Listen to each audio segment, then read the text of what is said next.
Yo, hey, this shit easy, nigga. Hey, all I'm talking about, nigga, I'm still out here trying to get it. Contender Regime Boxing, checking back in with y'all, man. What's good? So I wanted to talk about the Jermall Charlo interview on Hot Boxing with Mike Tyson. Shout out to Paul Pierce, Mike Tyson, and Jermall Charlo as well. Overall, it was a really fun interview to watch. It's always good to have the personality of Mike Tyson and speaking to a fellow boxer. And then I thought Paul Pierce brought, a little bit of lightness and comedy to it as well. Overall a pretty, entertaining interview to watch. But I will say this, I didn't like Jermall Charlo's energy. I really didn't like his energy when Mike Tyson was, egging him on, trying to get him to talk bad about Benavidez and Canelo and, anybody that, that could potentially be a threat, any enemy in the sport of boxing, any foe or rival, really just trying to bring that dog up out of him, trying to bring that line up out of him. You dig what I'm saying? Now, I understand from Jermall Charlo's perspective when he said that, you don't got to be disrespectful and you don't got to be this or that. I get that. It's certain lines that you don't have to cross to get your point across when you trying to get a motherfucker to hear you. You trying to get their attention. You trying to, let it be known that you want that smoke. Let it be known that you ain't no hoe. You feel me? Like it's certain things.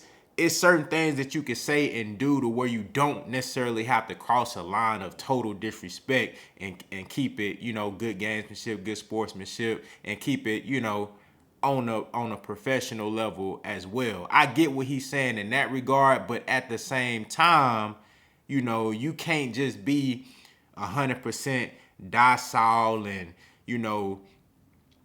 uninterested and just you gotta have that energy, bro. You can't, when you on this level, and to be quite honest, when you're as talented and as gifted as a fighter as Jermall Charlo, I think Jermall Charlo is a very, very good fighter. And I think he has the potential and the ability to be great.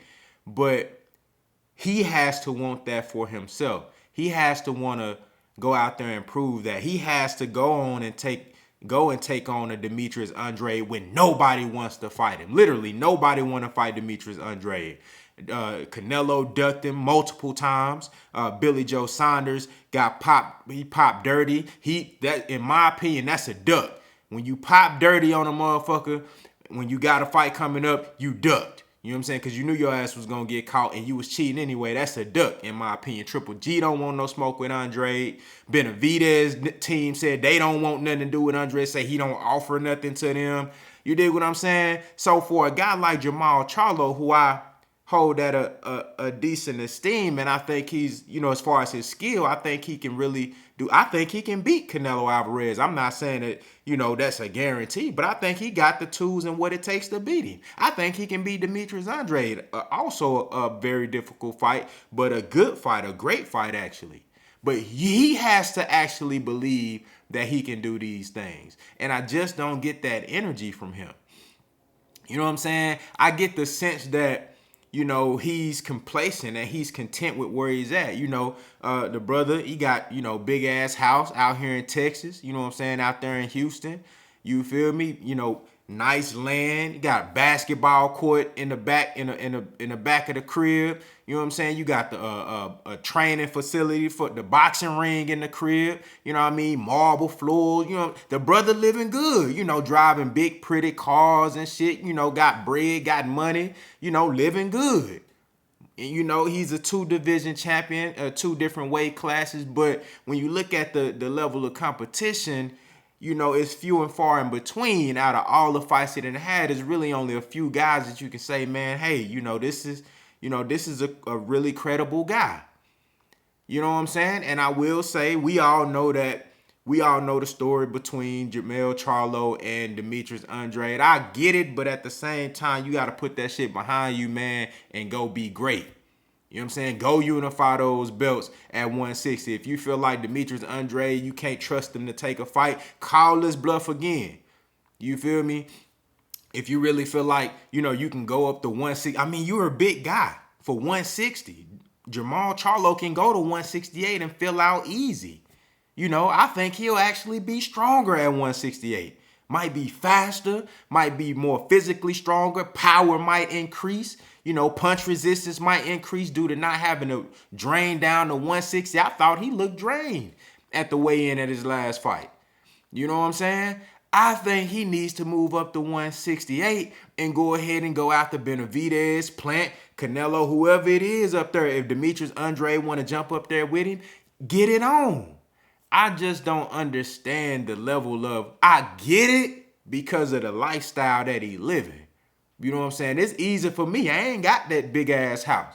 You feel me? I ain't driving Benzes and, Bentleys and Maseratis and got 4, 5, 7 cars and shit like that. You know what I mean? I ain't got no basketball crib in the back of I ain't got no basketball court in the back of my crib. You dig what I'm saying? So, I can't really speak to that lifestyle and what it feels like to already feel like you've arrived and you've accomplished everything that you wanted to accomplish, and now you just chilling. You feel me? You could give a fuck whether or not you become you get another belt, or you become the pound for pound #1 fighter in the sport, or you become a Hall of Famer and do this and do that.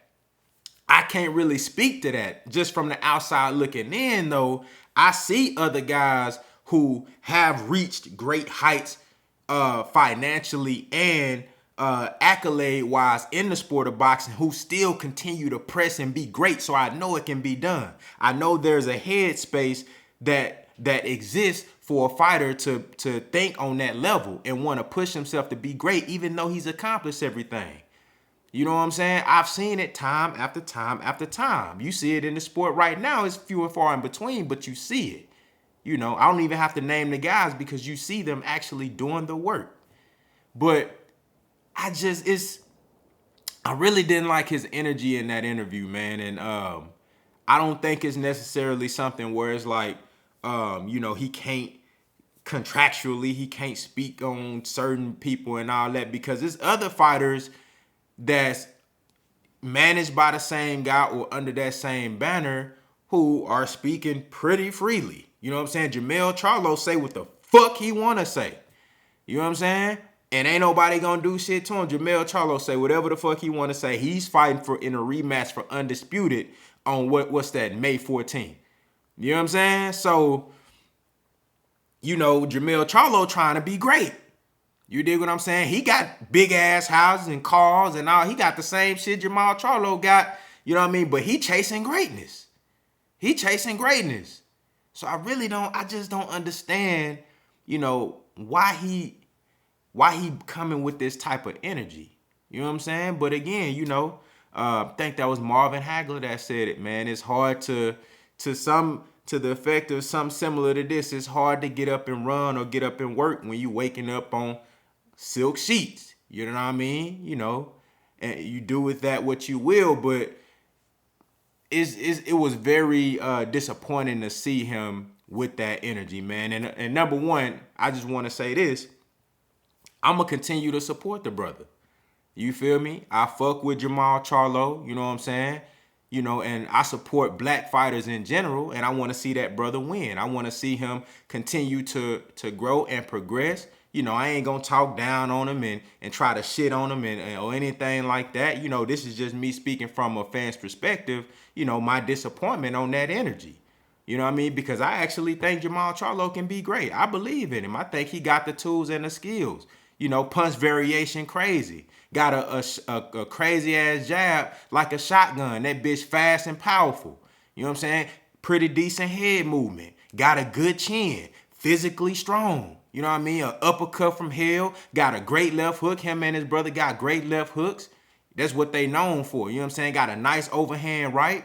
A good straight right.